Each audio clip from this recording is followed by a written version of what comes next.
نماز کے بارے میں نبی علیہ السلام نے فرمایا ہے کہ جب نماز پڑھو تو اپنی نگاہ کو کہاں رکھو؟ سجدے کی جگہ پر رکھو.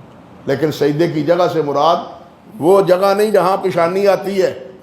مسئلہ سمجھ لیں، یہ انسان 7 ہڈیوں پر سجدہ کرتا ہے. امرت ان اسجد علی 7 اعرب او کما قال النبی صلی اللہ علیہ وسلم. فرمایا نمازی 7 ہڈیوں پر سجدہ کرتا ہے، 2 ہاتھ، پیشانی اور ناک، 2 گھٹنے، 2 پاؤں، یہ ایک، باقی 2 اور 4 اور 7 ہو گئے. یہ گویا کہ یہاں سے لے کے پاؤں تک ساری جگہ سجدے کی ہے. سجدے سے لے کے پیشانی سے لے کے پاؤں تک ساری جگہ جو ہے مصلی اسی لیے کہتے ہیں نا نماز پڑھنے کی جگہ.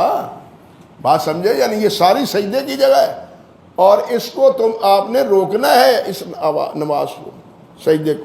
حدیث میں آتا ہے، حضرت عائشہ فرماتی ہیں داخل رسول اللہ صلی اللہ علیہ وسلم فی بیت اللہ. اللہ کے گھر میں نبی علیہ الصلوۃ والسلام داخل ہوئے، آپ نے نماز پڑھی، 2 رکعتیں پڑھی آپ نے. فرما بصرہ نحو العرش، تو آپ نے اپنی نگاہ زمین پر ٹکا دی. بیت اللہ کو نہیں دیکھتے جس طرح آج کل ہمارے حرم کے امام دیکھ رہے ہوتے ہیں. معذرت کے ساتھ، حرم کے امام کس کو دیکھ رہے ہیں؟ نبی علیہ السلام کس کو دیکھتے تھے؟ زمین.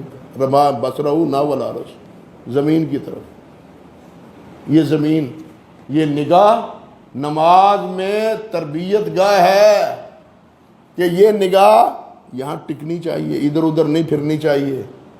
اگر یہ 15 منٹ یا 10 منٹ یا 5 منٹ کی نماز، اس میں ہم اپنی نگاہ پر کنٹرول نہیں کر سکتے تو کیا جب مسجد سے باہر نکلیں گے تو خاک اپنی نگاہوں پر کنٹرول کریں گے؟